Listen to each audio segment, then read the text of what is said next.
Hello, my name is Winston Bryant, and this is Redlining, the true foundation for the school to prison pipeline. Redlining, as defined by the Washington Post, is a systemic denial of various services to residents of specific, often racially associated neighborhoods or communities, either directly or through the selective raising of pricing. Though banned 50 years ago, it has had a long lasting effect on residential patterns, neighborhoods' economic health, and household accumulation of wealth, according to the researchers at the NCRC.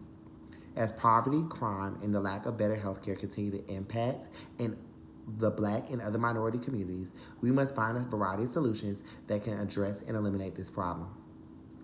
As an African American man, I understand firsthand the benefits of home ownership as it pertains to my resources, education, and parents' financial stability.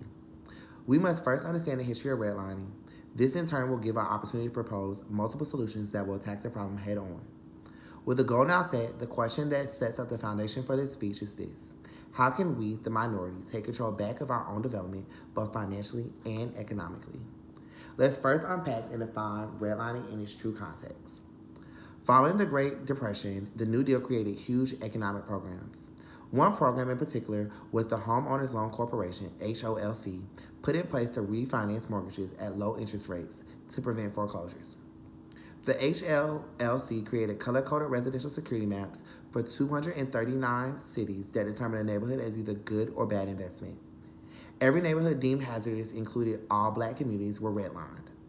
Banks in turn used these maps for all homes, and due to Jim Crow segregation, prevented blacks from moving out of these neighborhoods, and blacks were denied to take part in the primary source of wealth known as home ownership. Now, with the understanding of redlining, we can now turn to my first solution to eliminating this problem. The first solution I propose is to allow a tailored demographic of people based on income to be able to refinance their homes at lowest interest rates. Money will then be saved to go toward the value of their home, and this perspective allows or brings awareness to those who may struggle with their mortgage and or their upkeep. The benefits of this approach are many, but I will only discuss two big rocks. First, adding value to your home increases the resale value, and increasing value increases property tax that increases the funding for school districts. But just like anything, there are some drawbacks to this approach. Number one, there are no regulations that can be put in place that can ensure that residents take the money saved and actually invest. And number two, increasing property taxes can make it difficult to live in these given communities.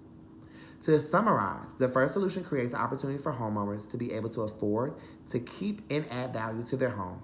However, the risk is that people will not take the money and spend it appropriately, and as it increases in taxes, it can make living there extremely hard.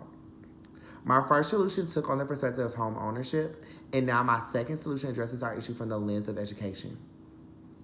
My second solution advocates for the government to increase funding for underfunded schools to create classes that educate students on the power of home ownership. According to the 2019 study by eBuild, schools serving non-white students received $23 million less in funding than majority white schools. This perspective brings about two benefits. Funding education in these underfunded schools ensures resources that without them could possibly hinder students from securing the financial stability necessary to own a home. And classes can also provide information for not only the students, but for their families as well. There's a drawback to this approach. One, there is a need for only qualified teachers who are committed to the success of the program.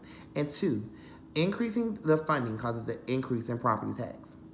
In summary, the second perspective attacks redlining through the education system by providing funds to underfunded schools to create classes that educate students in financial literacy. Caution should be taken with this perspective, however, for to increase funding, property taxes must also increase, and qualifications of teachers limit the pool in which you can choose from. Moving on to the third and final perspective, we will now address the issues of redlining through the view of the prison system. The third solution is to create a program for inmates who are convicted of a misdemeanor crime that, if they meet a certain requirements, will have access to home mortgage loans in these given communities. Many recent studies have shown how mental illness developed in prison makes it hard for ex-convicts to adjust to life post-prison. And with this program, it will give a solution to fix this problem. I would like to emphasize two benefits that stem from this perspective. This program could create opportunities for men who are more than likely raised in these very communities, the tools to break the unending cycle of the school to prison pipeline. Secondly, this perspective should ultimately lower crime, which in turn will add value to these given neighborhoods. However, the drawbacks to this approach are Due to the lack of proper foundational education, some inmates may not be able to be successful in sustaining the jobs provided. And lastly, this could lead to a rise in crime for those who see this as an opportunity to gain access to a home.